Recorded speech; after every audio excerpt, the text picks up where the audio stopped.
Hi guys, it's the Melon Man here, and I'm back with another guest. It's been a little while. I'm here with Christina Pisani, and Christina is from Lithuania.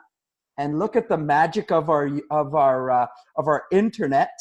That I'm here in Toronto, Canada, and Christina is living now in Malta for the last 14 years. And here we are, joining together for a short little afternoon chit chat about healing our bodies and changing our lives. Christina Pisani is a full-time coach. Now, a lot of her customers and people that reach out to her for help, some of them call her doctor, some of them call her psychologist, some of them call her health coach. And she just refers to herself as a life coach because she helps people with all sorts of things. She doesn't want to say she just does one thing. Sometimes she's working on detoxification with a customer, and sometimes she's helping a customer with goal setting or overcoming trauma or creating joy in their life. And so she doesn't like to label herself as something specific, because she doesn't want to close the door on anyone, because people can reach out to her for help in many, many different ways. Christina, thank you so much for joining me for the talk today. We've only had a very bit of time, brief time to talk, but just the very short time that I had conversation with you, I felt like we had a really good connection of energy, and I felt that I really wanted to try and have a conversation with you about your experience, because you've been kind of moving in the direction of natural healing for some period of time now. Good evening, John, and thank you so much for this wonderful opportunity. Yes, and for this nice introduction, by the way. And yes, when it comes to health, it as always starts with something very unpleasant, painful, like for most of us, and it propels us to move in that direction. So for me, it started probably over 25 years ago, or I guess some questionings even earlier when I was 6, 7, when I was already looking for spiritual answers about the God, about the life, about the depths. And then certain unhappy thoughts led me to areas like food. When I thought I was fat, I was not good enough. So it led me to the areas of nutrition, medical nutrition, anatomy. And yes, it took me to the areas then when it comes to living without food. A possibility, not without food, but alternative source of food, which is prana, ether, photo energy, all these areas. Awesome. So you said a couple things there that I like and I want to explore further. You said, first of all, that it's been about 25 years. So can you share a little bit more about what happened to you 25 years ago? So when I was a student, and when I was at that time very successful corporate finance student, on the outside I was always very happy, always shining. Most people thought I was very successful in all the areas, having beautiful things, meeting nice people, living fantastic life. And actually it was true. But inside there was a lot of unhappiness. So throughout these years, at the same time living this life of social life, study life, work life, there was internal quest and a very deep studying happening on the various levels: physical, mental, spiritual, and food, what I mean. So in these years, I also had some issues with my health. My joints were aching, my spine was not very, very good, and eventually it broke when I gave birth to my 3 children a few years later, because the 2 discs which were damaged, they completely got disintegrated. And when the doctor said that I need the operation and I will need the metal spine, I decided to apply all my knowledge, because till that time I dig deep, but it was not on the level of practice as such. It was more mental search. So I did practice certain things, but not so deeply. And this time, when all events unfolded, I realized it's either I will be always dependent on weather changes because people with their metal spines, they have all these problems, or else I do something different. So I started searching who were these people who had the same problems and they healed, and what did they do, what did they think differently from what I did. So at that time, it was around 2008, I started digging into all the possible theories about the healing when it comes to food, about spirituality, the mind. Also went through a lot of what is called those political conspiracy theories. So I got a very broad picture of so many areas which before were hidden. And when my body started healing, I started sharing, because people around, they always ask. They see that, for example, for some time you don't walk, you are not physically active, and then they say, what did happen? And I always like to share what I've learned and what I've experienced. So I am a sharer. I speak, I invite people to take responsibility for their life. So I started sharing, and I started helping other people to regain their health, sometimes mental stability, clarity. It actually took all these areas, even though it seems like healing of the physical body was something to do just with the physiology. But in reality, it takes so much more. And from each of those areas, people used to come. So later on in life, when I already discovered more about alternative sources of food, there were also some shifts in my family life. Me and my husband, we got divorced. So that's where I really started helping people with full speed and with a full attention. And since that time, that's what I'm doing, and I'm really enjoying it. And I have a lot of different ideas, different thoughts, what can be done. So that's what I'm doing. Awesome. So you're sharing and helping people now heal, physical pain, sometimes emotional pain, sometimes you said mental pain, sometimes, different pains of all kinds. So I guess you're saying that the human is more than just the cell. So, I think the allopathic model sometimes brings us down to we need protein to create the cellular structure. We need fats and omega-6 to create the cell. And, there's these needs, and the scientific model, the nutritionist model, the dietitian model, the mainstream public understanding. This is the cell, this is cellular structure. This is what we are, this physical cell. And we need to make sure that we have all of these ingredients in our nutrition plan. And it sort of makes a little bit of sense. I understand it, but we are more than just this physical cell, aren't we?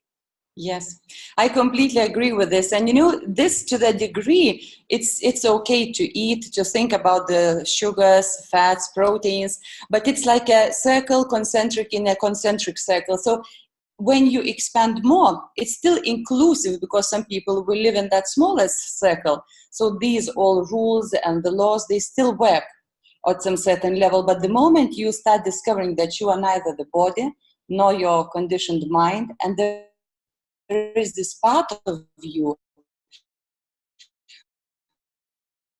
which cannot be defined with all can apply for the mind and body, you have to learn what it is. So you have to really open up for the new, what it is different, what it is new. Is it true? Start questioning, start asking, wondering, really regain that curiosity which we lose as children. Because children, when they come, what I call is teachable mind. It's fantastic. They never say, oh, I know. They start saying, I know, at around 5, 6, 7. Yeah, but right. Before that, whatever you tell, they are open and they listen. They are in that theta state. They are very, very much open.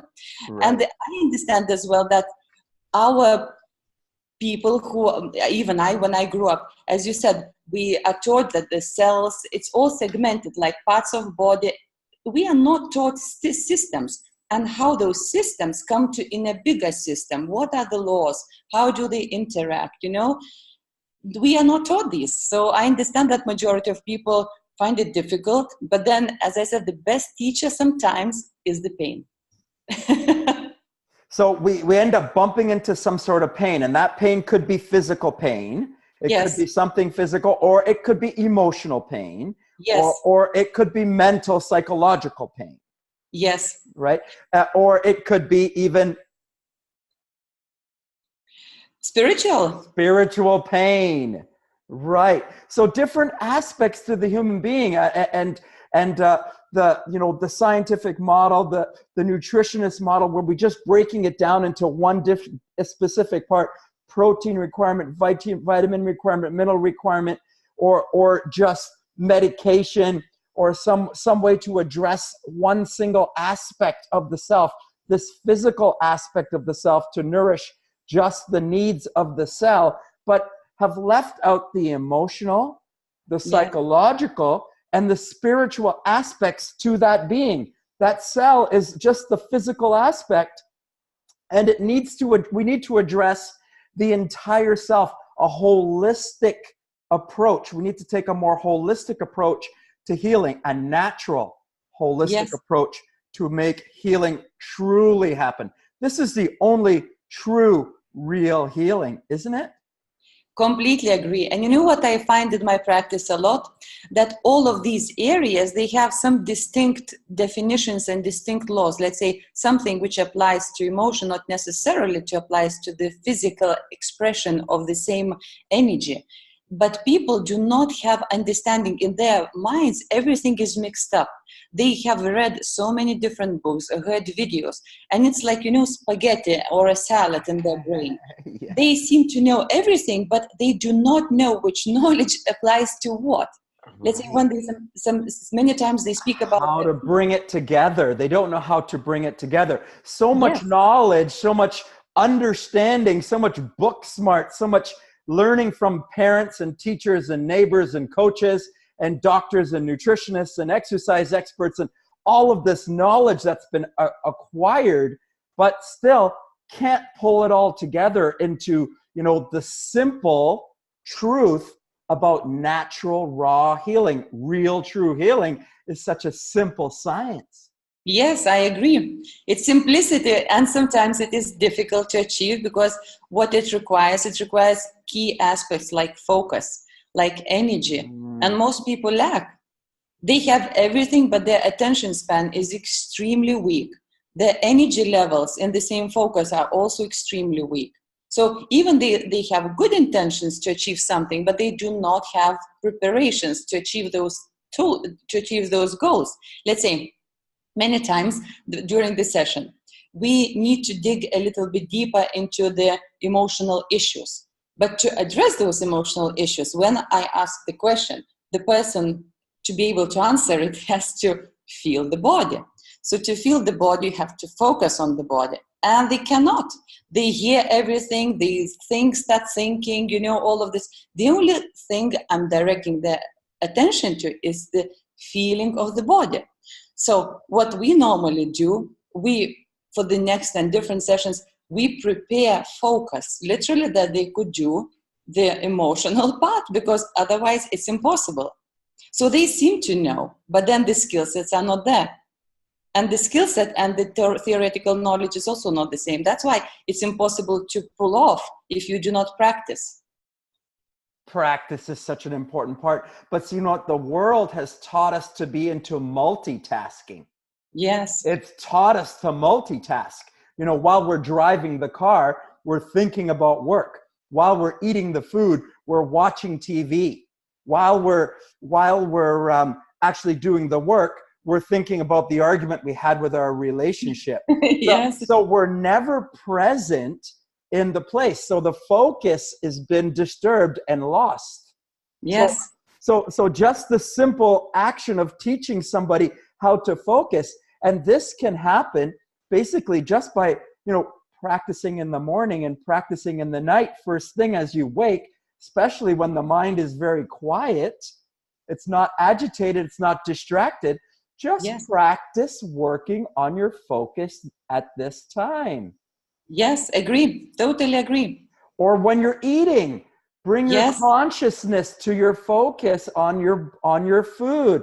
Maybe even saying a prayer before you eat with an intention, a conscious intention of the food. And then we're sitting with the food and tasting it and smelling it and feeling it inside of our body and enjoying the process of eating, rather than filling out emails in between sandwich bites, and then, you know, Yes. or watching TV, watching the game on, and eating mindlessly and numblessly eating just because, you know, it's just something that we do. It's a habit Yes. or a behavior. And what we really need to do is to get conscious.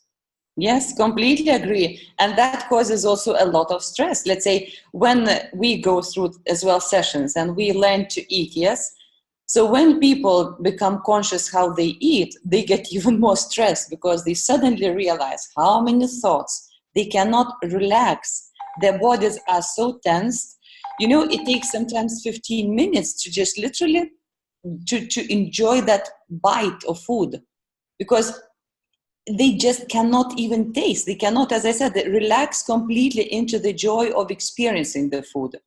And, you know, I understand, because there was time in my life when I myself went through this, and it was quite of a discovery. Because when I was healing from my broken back, and it went in stages, one day I was eating and I suddenly realized that, you know, I eat food, and then when we finish, my stomach is full, but I am emotionally not satisfied. And I used to go to the kitchen and eat more, but to eat in the way I am emotionally satisfied. And then I thought somehow, how strange.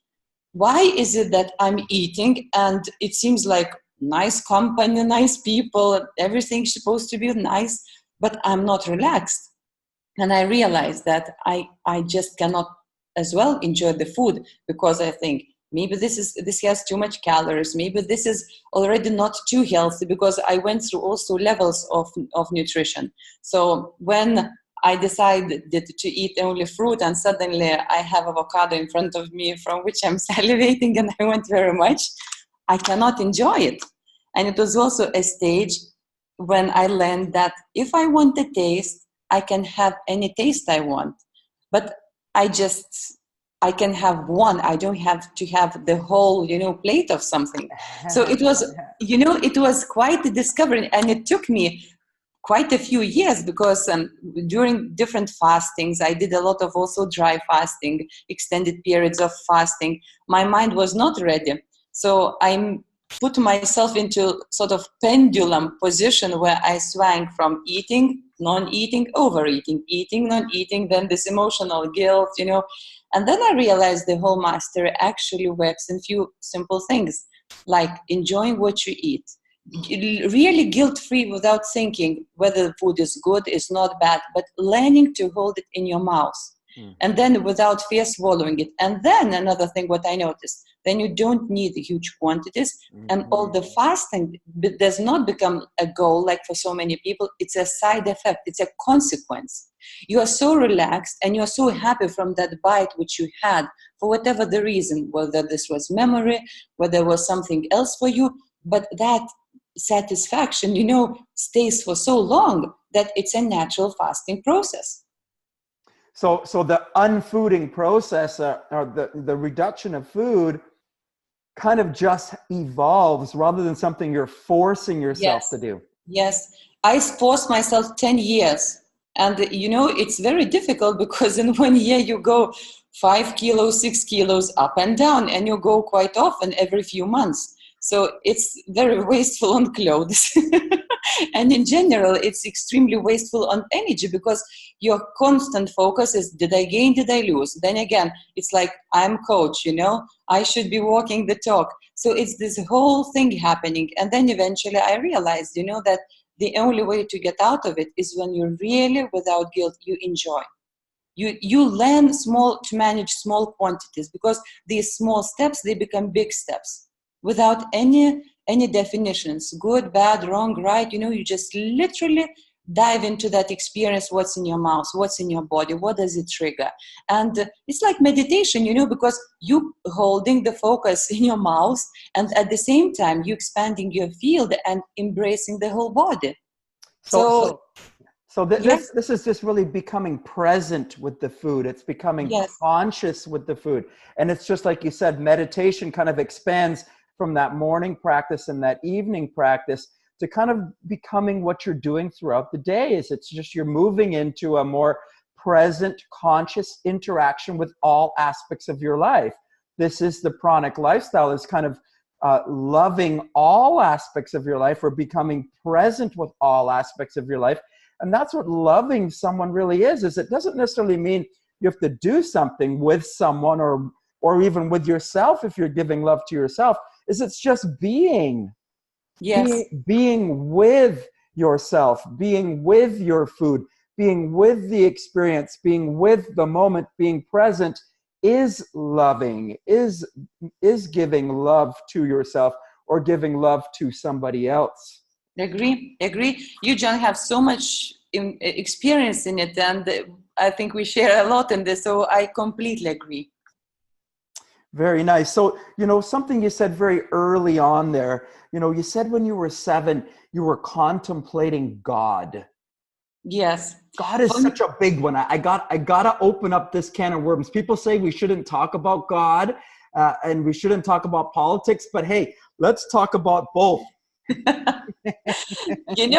When I was small, I loved it because I had fantastic grandmother, and she loved going to church. And for me, church was a place where you go, where you sit. It's nice. You watch people. Everybody's sing talking. Songs, friendly. Yes. Everyone's happy. Yes, but there was no internet, and the radio was very different. So you get to know all the news. But my quest was always, I always knew that this is what I call I is not me. And I remember I spent days looking into the sky, trying to see maybe there is the face of God, somewhere beyond the clouds, somewhere. And I literally used to spend hours. And then I used to question, this is my hands, this is not my hands. They feel like my hands, but they are not my hands. These questions were very, very, somehow they revealed themselves very young in me. So I started reading a lot of esoteric books at around, I would say, age 9, 10 already. I started reading about it. At that time, it was not that possible, and that was not easy to get those books because it was Soviet Union. So many books of that type were not available at all. It was all just Soviet propaganda, which you could read. But I started reading what was available, and the first books was about teleportation, about UFOs, about the ghosts, about the soul, about all these, egregorial systems, entities to which we can connect. And for me, it was so interesting. For me, these were stories, and at the same time, it led me to look for more. I didn't do any meditations, but what I always liked, and I still like now, and I move in the area of sound. Sound has, everything is sound really, but spoken sound, especially when we speak, has such a tremendous power. We can heal, we can destroy, we can do so many things because it's a vibration. This is very important. Thought yes. and word. Yes. Yes. Wonderful. And while already being in the church, I used to like, as you said, singing, because for me, I used to separate those things, but at the same time, I used to experience the unity in my body, because when you breathe, it's also like pranayama, some sort of, because you have to sometimes hold your breath, extend your breath. Very important. Yes. Breathe. Yes, it's unconscious. At the same time, you utter the sound, so something comes out from your mind, and your body is vibrating, So you listen yourself from outside, but you also listen yourself from inside. It gives you a Western way of meditation. Yes. So many people are giving their power away with their thought and word, and speaking spells over their body and their life. I had some ladies in here last night, talking about how their joy is still, alcohol and coffee and food. And I say, listen, if you keep on saying that, first thing you need to do is you need to stop saying that. Yes. You are empowering that, and you're making a joke out of it, but you keep giving your power away to those things. Yes. And, as you say, you're completely very much right in this. And as you say, fasting has to start in the mind. You fast from thoughts, how tasty it is. Because, like, let's say when I used to go from my cycles of eating, overeating, just extra grape when you are full is actually poisonous because it's not necessary. But the thought, how healthy, seems like very nice thought, healthy, tasty, useful, beneficial. And you don't notice how you start eating. So you start fasting from thoughts about how great the food is, because we create those images and we then act them out. So we give the power to the food. We are the ones that are empowering the food, because really the power is us. It's within us. And like you said, when you were 7, 8, 9, you were already starting to say, are these my hands? Is God up there? No, somehow I know God is here.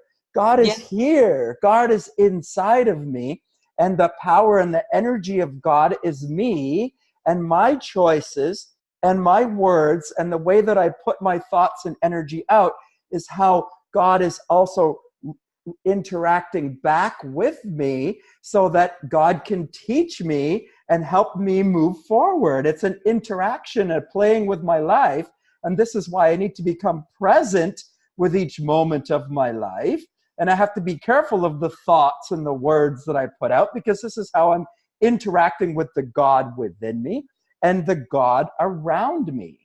Yes, agree. That brings a lot of responsibility. That what we say, how we say, it's something, it becomes, really walking, talking meditation. At least I used to speak a lot fast, without thinking, I could say anything just to make sure I'm right.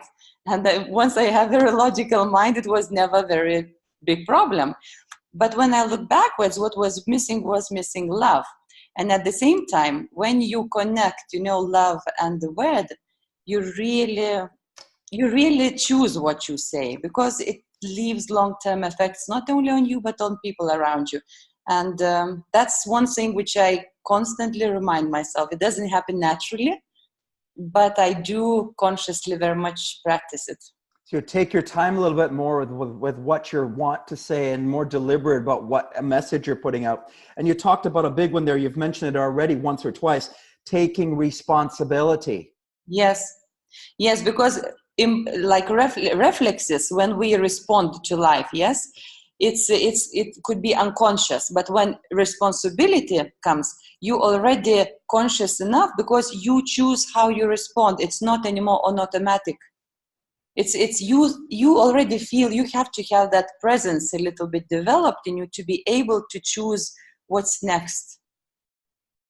So that still comes with the focus. You still have to have focus, you still have to have energy, because if you don't have all these things, you might wish, you might want, but it's always going to be fairy tale. And taking responsibility really is accepting that, hey, this pain, whether it's physical, emotional, or financial, or relational, I've contributed to it. And created many times. I've created it. I'm responsible for it. So we've got to embrace that. And that's an initial first step. Yes. If we want to change it, we have to accept that we've created it, and that we can create something different if we become conscious about it. Yes. And I find that our lives is the best, it's like a game, but it's the best training tool for consciousness and for us to learn who we are. So every single second, I would say it's life ticking either forward or backwards, whichever, but it's not time management, it's your life management, it's your focus, your energy management. It's so precious. It's so, one thing as well, what I learned through many of my, let's say, searches, which I stopped quite a while as well, that we take for granted few things. We think that we will live forever. We confuse existence with the physical aspect of our lives. But physical aspect, irrespective of what people say, we are immortal. I haven't met so many people who are 400, 500 years. So yes, it's a great concept to have in mind that there is possibility, and I'm very open to as much live into it as I can. However, When it comes to my physical avatar, I never know when it might switch off. And yes, in existential terms, I still exist. So I always also make sure that I live my life with this, as if it is the last day. What would I do? How would I think? How would I interact? Because I truly do not know. But if I confuse that existential side of me, I would say, okay, I still have enough time to correct all my mistakes. How do I know? How do I really know? And the connection is gone. The moment you make assumption that something is gonna be according to the concepts I've heard, I don't know, but I can for sure know that in this moment in time, I can stay fully connected, even if it's for this moment in time. So that presence is, again, a major important aspect of healing. Being present, coming to present, focusing on the present, and enjoying and loving the experience that's here and now, because we don't know for sure what the next one will bring. No, we just assume. We have all these imageries in the mind, and we confuse our thought patterns about the past and the future with the reality of the life. I discovered many years ago the work of Byron Katie. For me, it was something very literally life shifting. It started with Ramana Maharishi earlier. It was about who am I? It's about inner search. But at that time, I was not ready to access that knowledge, because it's just, you really have to have focus and you have to have presence to get those answers.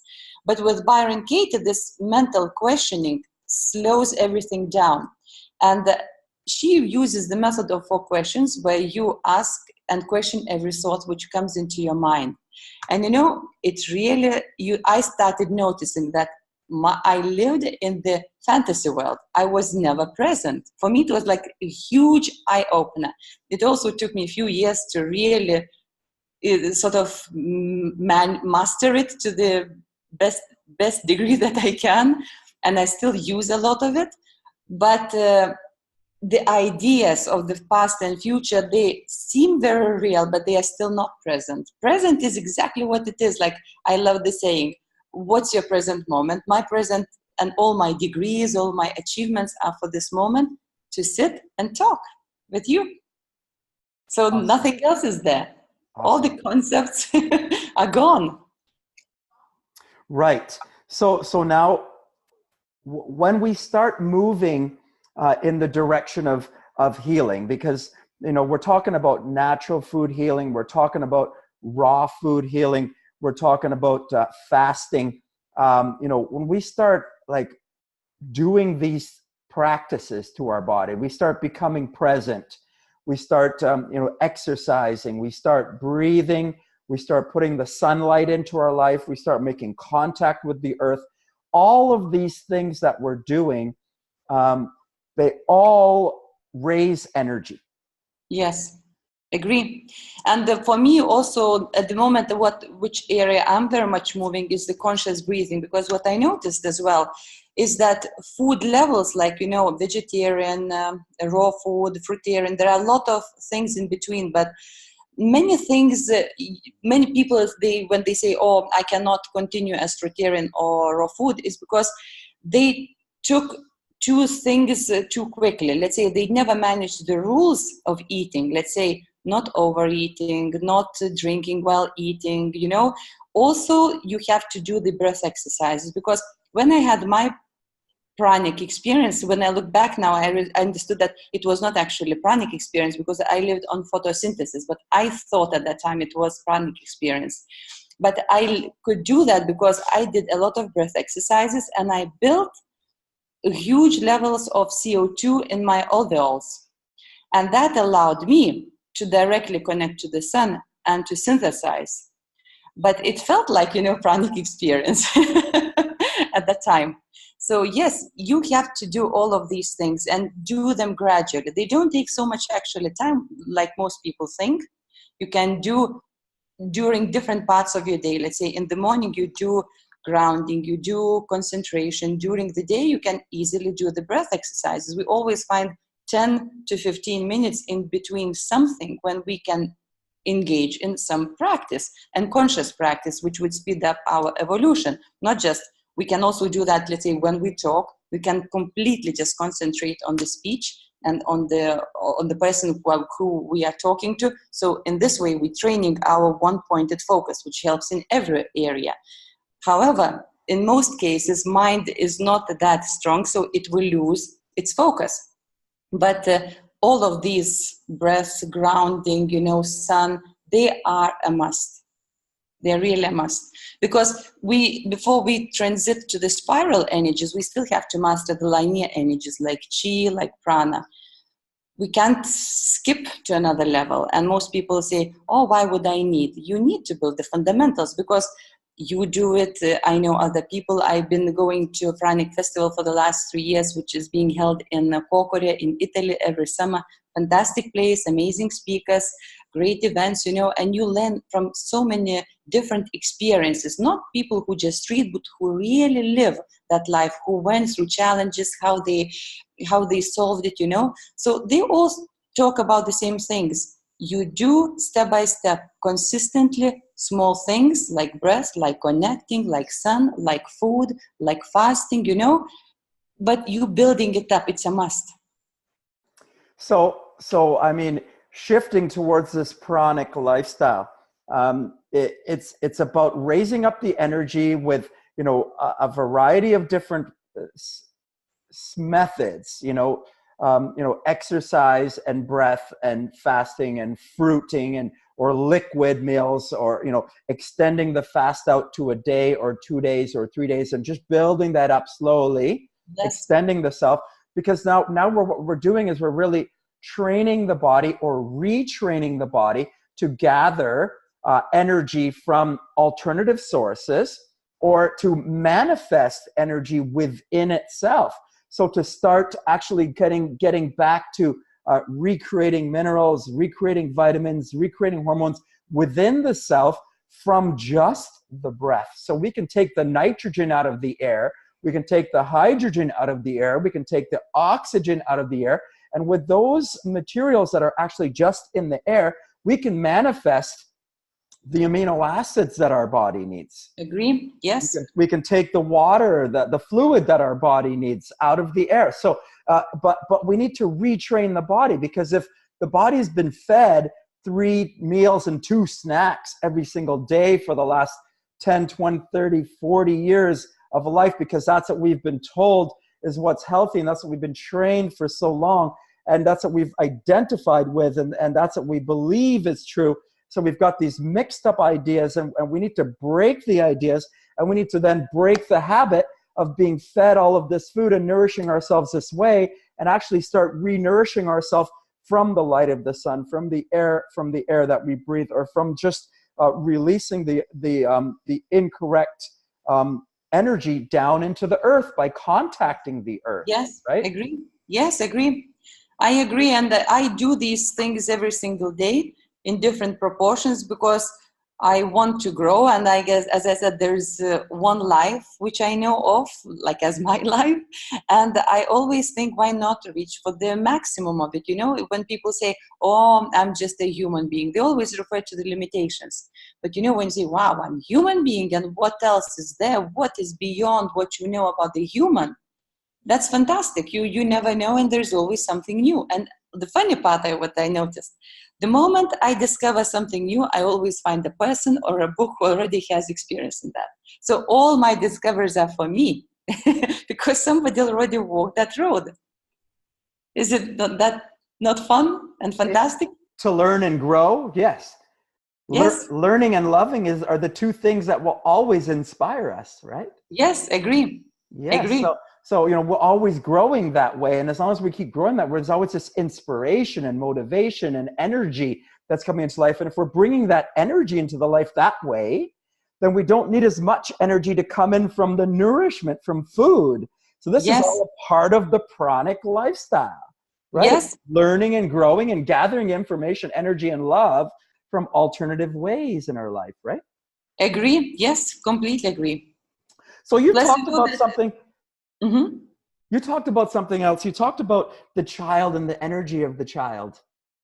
Yes, it's curious, it's open, it's dynamic, it's playful, because what I did myself, and I'm in a way on the way of correcting it. Like most spiritual people, they are too serious, too boring, with too much self-importance. And you push away every single person who is a little bit more into the traditional, more material world. Because when we go with all this, oh, it has to be rigid, we really cannot teach anybody. We just divide the world very much. And the child's energy, it's light. It embraces whatever is different, whatever is new. It doesn't have an answer, yes or no. It says, oh, it could be like this. So I'm very much into that energy. And I wish everybody. That's the inner child, right? And that inner Yes. child is still within us. Wouldn't you agree? Yes, I agree. Just I look at the inner child not from that psychological point of view and psychotherapeutical point of view. When we say we have traumas, we really do not have anything, because it's just a thought form. The moment you attach yourself that you have a trauma, you will have to manifest all the psychologists in the whole world. Why would I spend my life on this? I would rather learn something in a much more fun way rather than spending my life believing that I got a trauma, I have to justify, then solve it. My goodness, it takes so much life. And I did it. So when I got out of it, for me, it was one day, with the moment it opened up, I was like, wow, actually, I do not have past at all, as long as I focus in the present. So if I allow that thought form to become my reality, I will join all those circles of people healing traumas. And that also becomes big industry, big something. Then people, rather than connecting to each other, they spend time reading what? Self-help books by themselves, in their own mind, going to psychologists. And the real life is happening where? When we connect, when we are present in our environment and others. Why would you need somebody or something to solve when you really, in that present moment, have everything? It could be your brother, could be your sister, it could be taxi driver. If you're open enough, you can say anything and ask for anything. And it will That's be the power. Yes, that's the power of as well the child. Let's say if the child is unhappy, the child's way is what? Screaming, but that's the way he knows. Now, if we still maintain the spirit of the child, we're unhappy, what do? We come and tell somebody, you know what? I am unhappy. And sometimes it might be that you just need to use somebody as a soundboard to hear your own voice, how you speak. And sometimes somebody will help you. So do you really need something very far beyond? No, it's always available.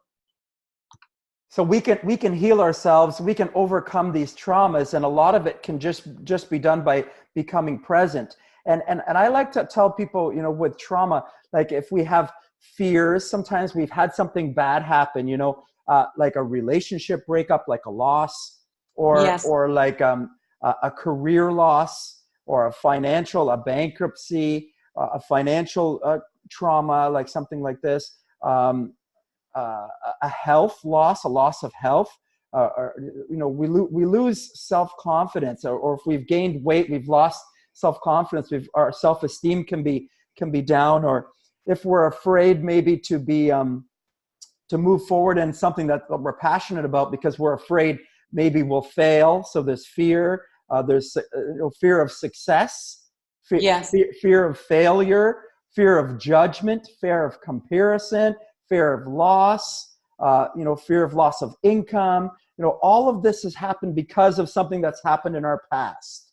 Yes. This is where the trauma comes in. But I think it's something that we can all kind of really heal ourselves by just talking to that child, because that child inside, it gets suppressed by something fearful like this. We've lost a relationship, a parent, a loved one, a husband, a wife. We've lost them. And now we're like, the child doesn't want to love anymore. Yes. The energy within doesn't want to really embrace, doesn't want to be passionate and go for the goal because it's afraid it's going to be hurt, or it's afraid it's going to be successful and it's not going to be able to manage it. So it's afraid it's going to hurt their partner or hurt somebody else in their family if they do this. So people get afraid, and that fear kind of holds us back. But if we talk to the child that's within and we say, listen, I understand, build a relationship with that child. Talk gently to yourself. Like, be your own best friend. Like, I understand that you're afraid. I understand. Feel the fear. I can feel the fear of, trying to move forward with a goal. Yes, it makes me scared. Yeah, I feel it. Oh, it's scary. Yes. But I believe that this inner child power, this power of spirit that is within me, that was put within me, in me as a child, is there. And it's just really been blocked by fear or suppressed by being told, I'm not good enough, or I can't do that, or I shouldn't do that, or I shouldn't think that. This power has been suppressed, and we need to invite it back up into our life. We need to speak with it. We need to say, inner child, come back up. Like, where's my joy? Come back into my heart. Like, come back. Let me feel what you're afraid of. Let me see what you're afraid of. Let me know what's bothering you. Let me feel it again, because that emotion can be stuck in the digestive system. It can be blocked in the liver. It can be blocked in the kidneys. It can be down in the hips. It can be felt pain in the lower back. It can be physical pain in the body. And if we don't speak to it and invite it up and feel it, we can't release it and express it. And it needs to be expressed. The child within us needs to be expressed, and it needs to be invited up to be expressed, but something we can do ourselves. We can let it, we can invite it up, and then we can feel it and sit with that pain or fear. And we can say, hey, you know what? Yeah, I feel the fear, and maybe I'm fearful for a short period of time, or maybe it lengthens out. I'm sad and I'm sorrow. I'm feeling the pain of loss for a day or two or a week or a period of time. But then eventually you go, you know what? Like, I can feel this sorrow or pain or fear, and I can be in it. And you know what? It doesn't need to kill me. It's okay. Like, I can be with my fear, and it doesn't have to be the end of the world. And I can be courageous and still step forward, because my fear doesn't like ruin me. It's okay. Yes. I can be with it, and I can be beyond it. I can learn how to be with it by sitting with those shadow emotions and inviting them up and feeling them and realizing that, you know what?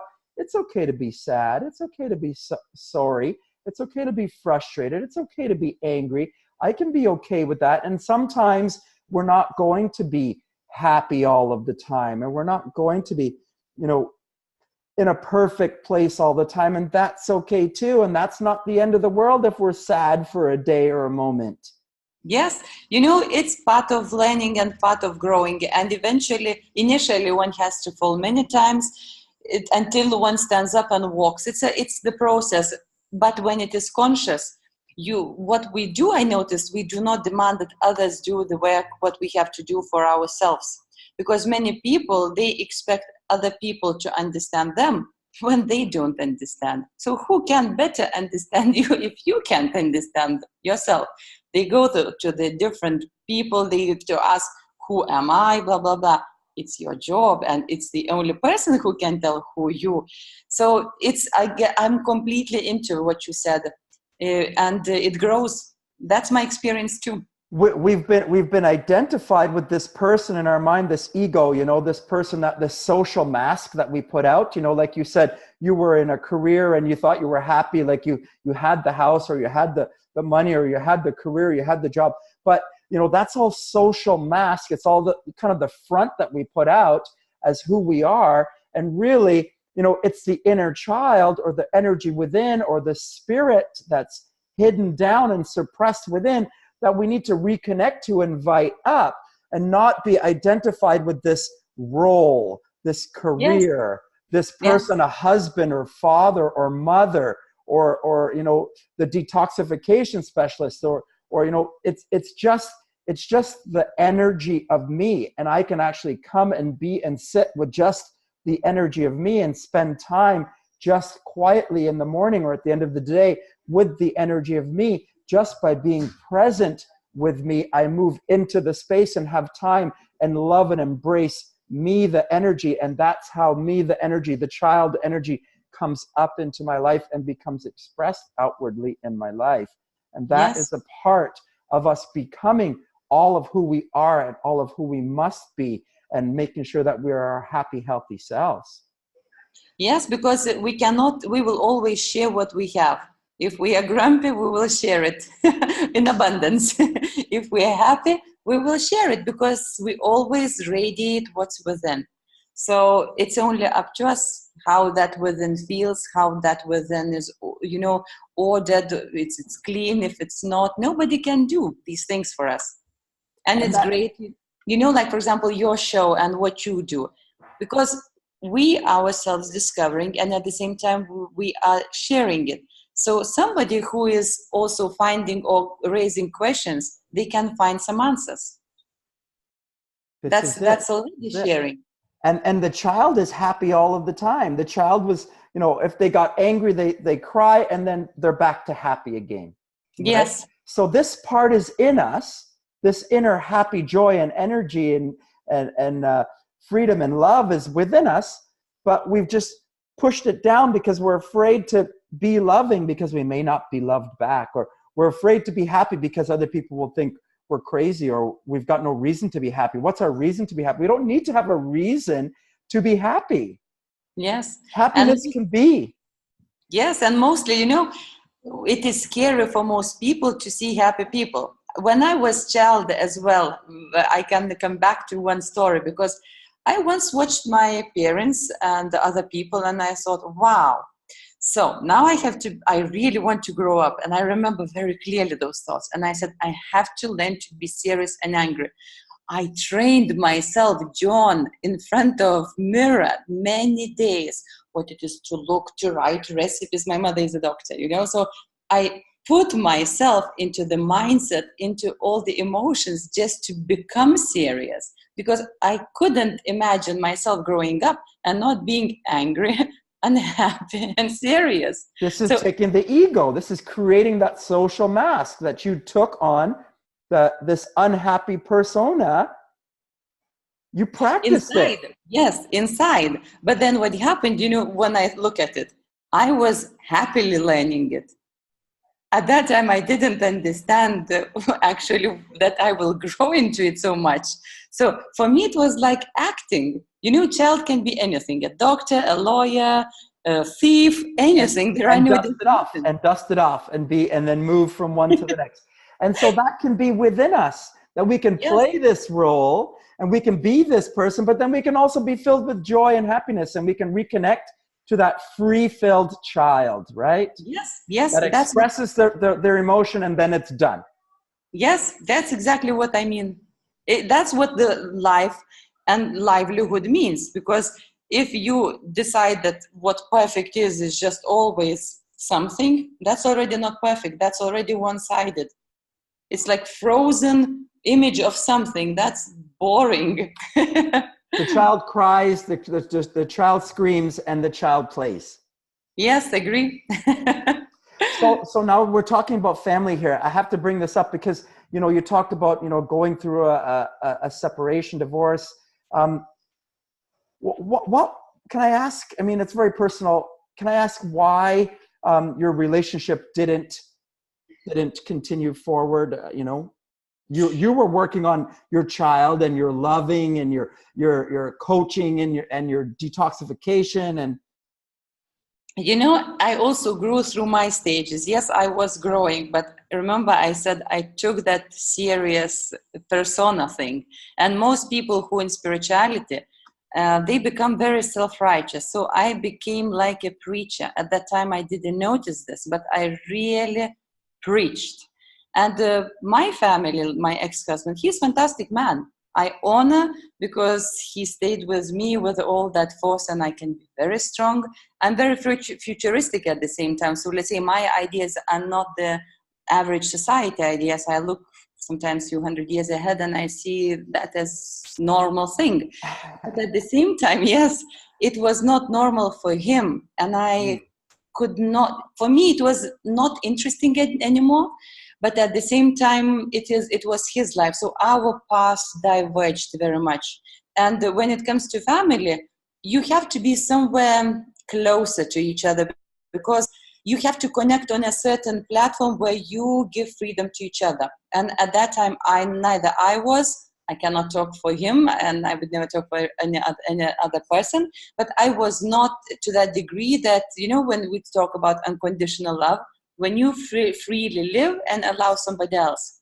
So we took the decision that we separate, because he wanted different things and I wanted different things. And at the moment, he already has different relationships. I live my life the way I like. So we share one thing, parenthood. And that is something we honor both. We will always be till the rest of our lives parents. And that's one angle at which we meet. And I think it's great. You know, I respect him, but he doesn't have to live my lifestyle and I do not have to live his. We complement each other at the distance with respect, with love. I can say just best things. But during the relationship period, it was not always easy. And this is important because a lot of people have been through divorce or are going through divorce, or relationships are strained, or, you know, one person is embracing this natural raw food paradigm and it's changing them spiritually, yes, emotionally, energetically, nutritionally. They're changing their self and their life. And this is maybe raising their energy and their mate is maybe staying the same. Yes. And it starts to create a division. And then, like you said, when you start coming into this lifestyle, it can kind of overtake you, and you can kind of become preachy, that like, oh, you need to do this, or you need to do that, or you need to do this, trying to expect or trying to pull our partner to try to come forward a little bit with us. But really, it needs to be something that we do really for ourselves, isn't it? Yes. And you know, I find that, let's say, or at least now I see that it's always easier for somebody who has big experience, because you include, at least I look at this, I inclusively look at all the people who eat meat, who eat whatever they eat. They are still part of my life, but I cannot be part of their life, because there were situations, you know, and it was eye-opening for me at that time. I go to the restaurant and the chef, which used to greet me and the family, you know, suddenly gives hi to my ex-husband, the kids and everybody else, and he goes by me. He doesn't even see me, because for the last 2 years, the only thing which I ate was salad. So I could not appreciate his talents and everything. And in a way, I deleted myself out of his not only field, but even vision field. And I remember I was sitting and I realized that, looking backwards especially, for me, I can include anybody, whether you eat or not, but most people will not be able to connect to you if you are not eating, or even, especially if you even not drinking. Because when I did extended dry fasts, so it was something way, for me, I could include, but you have to have that experience to be able to include, because as you say, your consciousness expands. You cannot do the same silly things as what you did before. Even, you know, social aspects change. If you are thinking more about yourself, the moment you start exploring bigger parts of you, you really want to contribute more. So you are tired, but you will still do extra few steps to do something for people around you and society. You will not take a nap or in front of TV. Your priorities change. It's not that they have become better, but they just change. Those old priorities are not fulfilling, because you realize how much they were about me. And suddenly you want to give, because if one of the let's say partners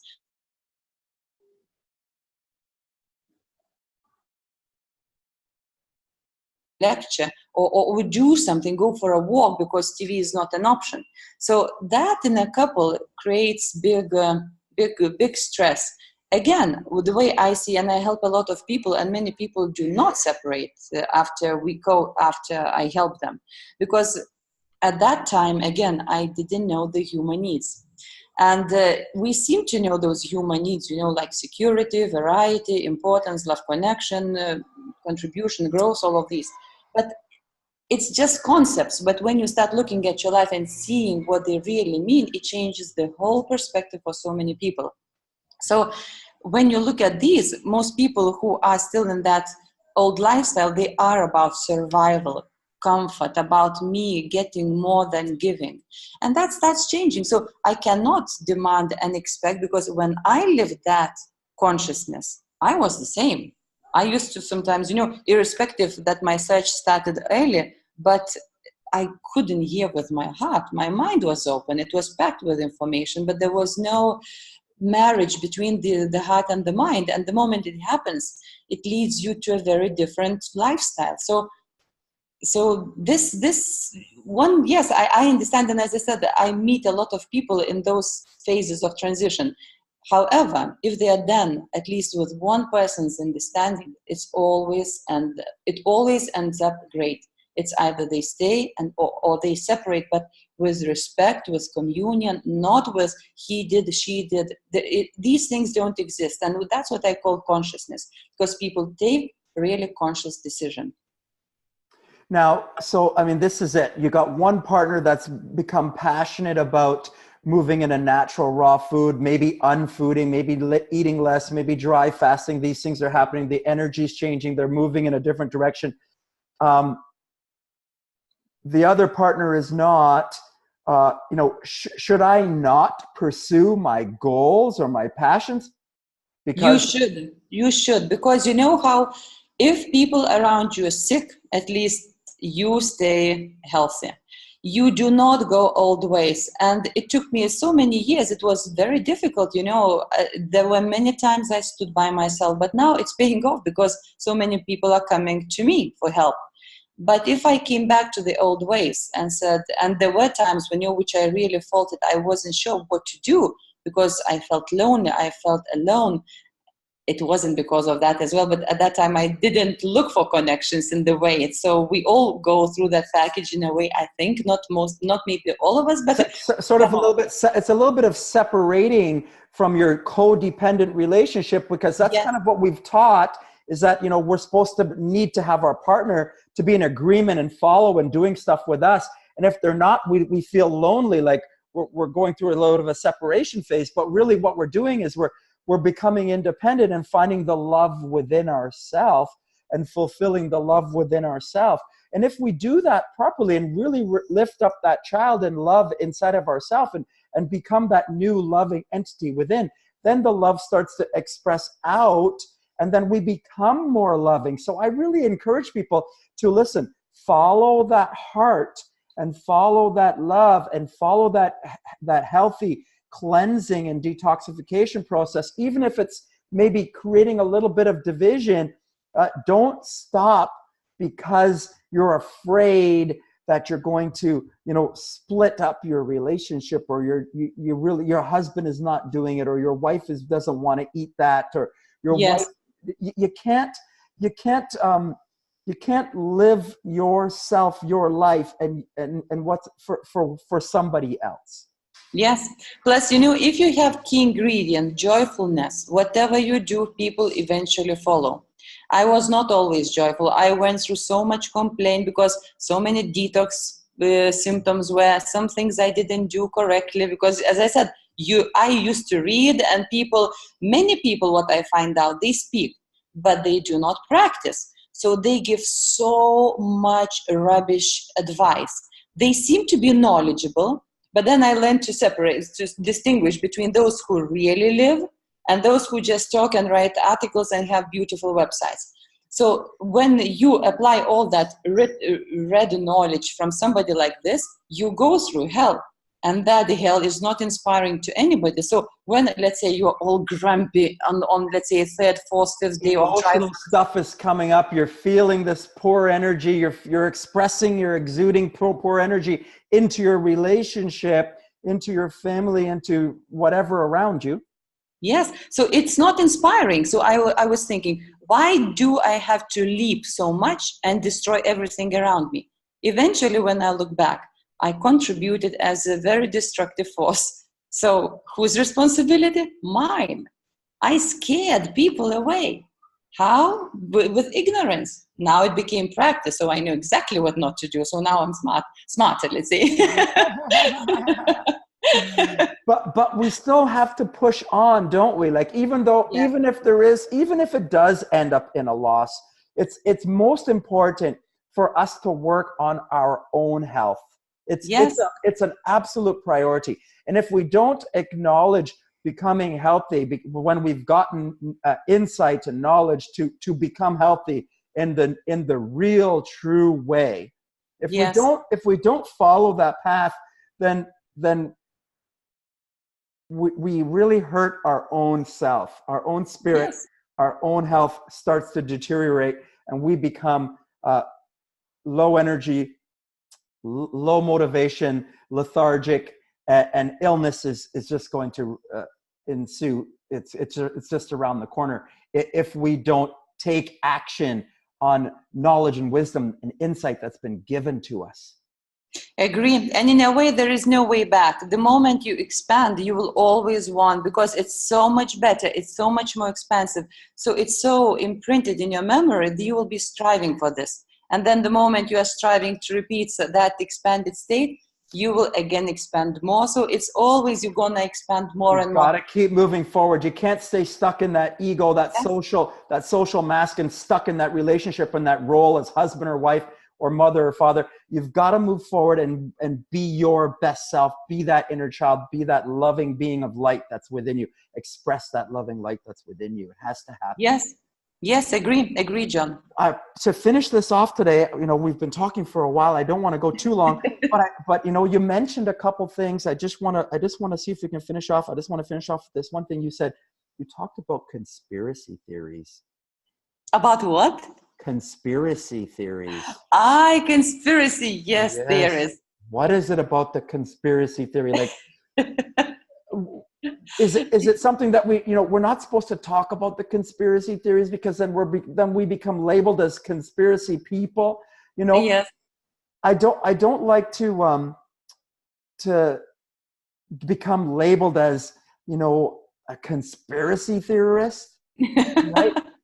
But what's more important is that we come back to that loving light within us and focus on healing ourselves, not on who's to blame, not on why it's going on. Good and evil has been on the planet forever. Yes. Darkness and light has been on the planet forever. It's always played itself out. I don't know if there's Illuminati or if there's any of this stuff going on out there. I don't know if anyone's purposely trying to hold us down. I just kind of think of it as like, it's about profitability. I agree. How for me it boils down to one thing, not even to profitability, but actually ignorance. Because the moment you can connect cause and effect in your heart, you will stop doing all silly things. Every sentient being, the moment you feel it in the heart that it's wrong, they stop. Because when the heart says it's painful, you will not continue this.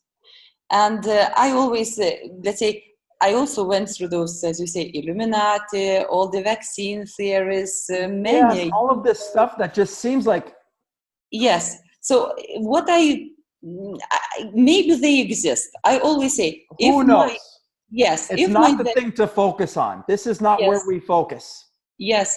What I always focus on, what can I do? And if it's not in my scope of influence at the moment, it means I just don't need to know. Maybe theoretically, I don't say yes or no, it's possibility. And I always see that in duality, there will always be two forces. This one, which is pleasant and nice, which we call light, and there's this evil and dark, which helps us to grow. We need both. We need both. Yes. So we need the ignorance to learn and realize what the truth is and the light. Exactly. So with these theories, I discovered, because also what happened, that one of my children's lungs after the vaccines collapsed.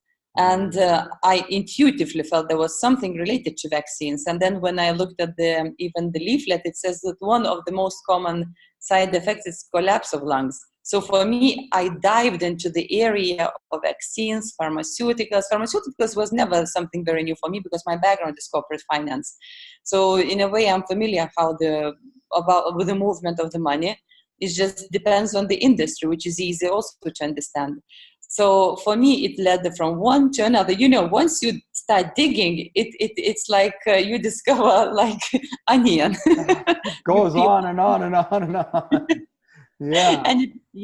And then it took me some 5 years of this reading, but then I got fed up. I realized that it's really, I cannot really check, and my life is revolving around more practical things which I can change and influence, and that's what I started focusing on. Let me focus on building myself back up to my very best health and expressing the very best within me. Yes, yes. And helping others to do the same. Let's keep our focus there. Yes. Wonderful. Christina, thank you so much for the time today. Thank you so much for the talk. I really appreciated the time. I grew from sharing with you. I appreciate. John, mutual, very much. I'm very happy and very honored to be invited to talk and to share, and mutually growing, insightful, and looking forward for more. Awesome. Thank you. Have a wonderful time. Bye-bye. You too.